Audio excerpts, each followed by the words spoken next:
अखिलेश यादव घोसी में पहुंचते ही उन्होंने कई बातों का खुलासा किया। उन्होंने बताया कि यहां पर घोसी में सपा के प्रत्याशी सुधाकर सिंह चुनाव जीत चुके हैं। चाहे वोटिंग अभी नहीं हुई है, लेकिन वोटिंग से पहले ही सुधाकर सिंह ने चुनाव अपने हाथ में कर लिया है। लेकिन बीजेपी इस चुनाव को जीतने के लिए बहुत सारे आंकड़े और बहुत सारे तिकड़मबाजी करेगी। बीजेपी के जितने भी मंत्री आ रहे हैं वो जनता से वोट नहीं मांग रहे हैं, वो पुलिस प्रशासन से मिलने के लिए आते हैं और गुपचुप करके चले जाते हैं। बीजेपी के मंत्री सारे के सारे पुलिस से साठगांठ कर रहे हैं, किसी प्रकार से पुलिस उनको चुनाव जिता दे। जिस प्रकार से मैनपुरी में इन्होंने जो हरकतें की थी, मैनपुरी में जो चाल चली थी, मैनपुरी में जो प्रशासन को लगाकर जीतने की कोशिश करी थी, तो समाजवादी पार्टी के कार्यकर्ताओं ने सारी वहां फेल कर दी थी। और जिस दिन वोट पड़े थे उस दिन वोट डाल करके बीजेपी के प्रत्याशी को हरा करके समाजवादी पार्टी के प्रत्याशी को बहुत बड़े अंतर से जिताया था। यहाँ घोसी में भी प्रशासन किसी भी हालत में बीजेपी को जिताने की कोशिश कर सकता है। इससे घोसी की जनता को डरना नहीं है, सपा के कार्यकर्ताओं को डरना नहीं है। तो दोस्तों, वोट देने वाले हैं समाजवादी पार्टी को, उन सभी के वोटों को डलवाना बहुत जरूरी होता है, क्योंकि कार्यकर्ताओं का ये काम है, डरना नहीं, वोट डलवाना है। अगर आप डर गए तो फिर वोट डालने में भी नाकामयाब हो जाओगे। बीजेपी की हर हालत में यही कोशिश होगी कि यहाँ के प्रधानों को, कोठेदारों को, सेक्रेटरी को परेशान करके वोट किसी भी हालत में बीजेपी के पक्ष में डलवाने की कोशिश की जाएगी।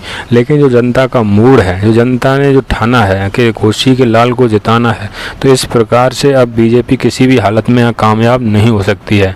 मैनपुरी की तरह ही यहाँ पे भी मूड लोगों का बन चुका है और सपा को जिताने की पूरी तरीके से तैयारी हो चुकी है। तो दोस्तों देखिएगा, 5 तारीख को वोट जरूर डालें और बीजेपी के प्रत्याशी को हरा करके, दल बदलुओं को हरा करके सपा के प्रत्याशी और अपने लाल को अवश्य जिताएं।